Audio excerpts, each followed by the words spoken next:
নমস্কার, কেমন আছেন সবাই? আজ বানাবো পাটিসাপটা।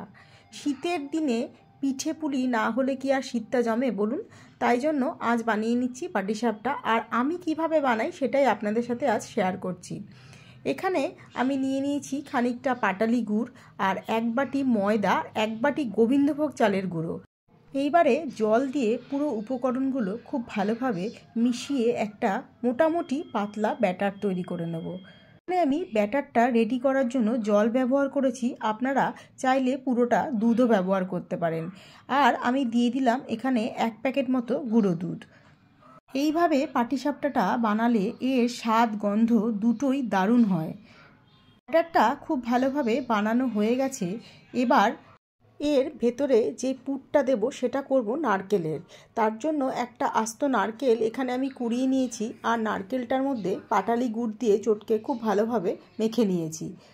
আর গ্যাসে একটা কড়াই বসিয়ে তার মধ্যে দিয়ে দিলাম নারকেল আর গুড়ের মিশ্রণটা, আর দিয়ে দিলাম 10 টাকা দামের একটা গুঁড়ো দুধের পুরো প্যাকেটের দুধটা। আর খুব ভালোভাবে মিশিয়ে খানিকক্ষণ দুধটাকে পাক দিয়ে নেব। এটা আমাদের রেডি হয়ে গেছে, এবার নামিয়ে নিয়েছি।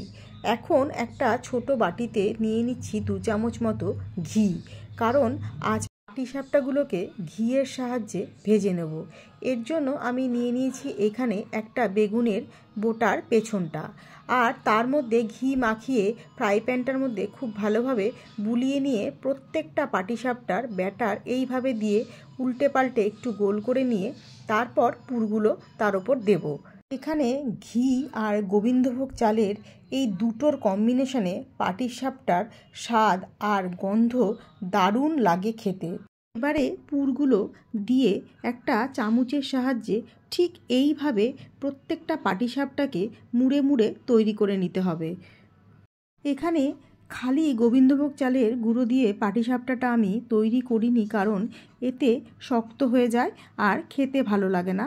সেই জন্য সম পরিমাণে যদি ময়দাটা ব্যবহার করা যায় তাহলে পাটিসাপটাগুলো খুব নরম হয়। কারণ আতপ চালের গুঁড়ো একটু শক্তই হয়, সেই জন্য পিঠে পায়েস করলে আতপ চালের গুঁড়ো দিয়ে একটু শক্ত শক্ত হয়। এবারে একে একে আরও কয়েকটা পাটিসাপটা আমি এইভাবে রেডি করে নেব। কথা দিচ্ছি, এইভাবে যদি একবার বানিয়ে খেতে চান তাহলে বাড়িতে বানিয়ে দেখতে পারেন, খুবই ভালো হয় খেতে এই পাটিসাপটাগুলো। আমার আজকের এই পাটিসাপটার রেসিপিটা যদি আপনাদের কাছে একটুও ভালো লেগে থাকে তাহলে বাড়িতে একবার ট্রাই করে দেখতে পারেন। আশা করছি আপনাদের কাছেও খুব ভালো লাগবে। আজ তবে এই পর্যন্তই। যদি ভালো লেগে থাকে লাইক কমেন্ট করতে ভুলবেন না। আর সবাই খুব ভালো থাকবেন, সুস্থ থাকবেন।